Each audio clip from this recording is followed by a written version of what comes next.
Hey guys, I think more often than not with postpartum moms, I see a very rigid, trying to do it, a very rigid arch.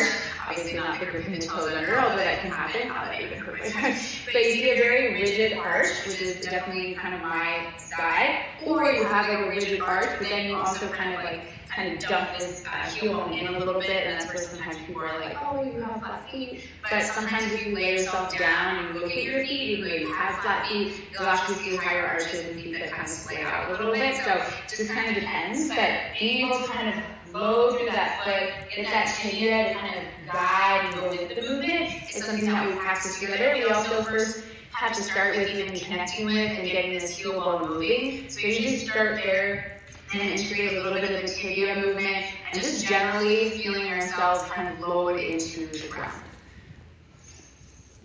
I strongly believe that the foot is connected to a lot of what's happening up the chain. I don't always start with the foot just because I'm not as confident in coaching it, but you can start up top and where you can start down below. If you have really rigid arches, like jamming your foot into the ground, doing these like ankle mobility drills isn't going to be the best thing. You'll notice that my heel heel lifts when I do that. So I want to really think about maintaining this heel heavy as I kind of let that tibia translate forward and load into the ground. And you give yourself some foot references here to make sure that you're able to do that. On a personal note, I always have really high rigid arches, a lot of arch tension and pain, a lot of pelvic floor tension. And then since I started really doing this, my foot size has actually increased by a full size. Obviously I had kids, but just because I don't have this claw foot anymore.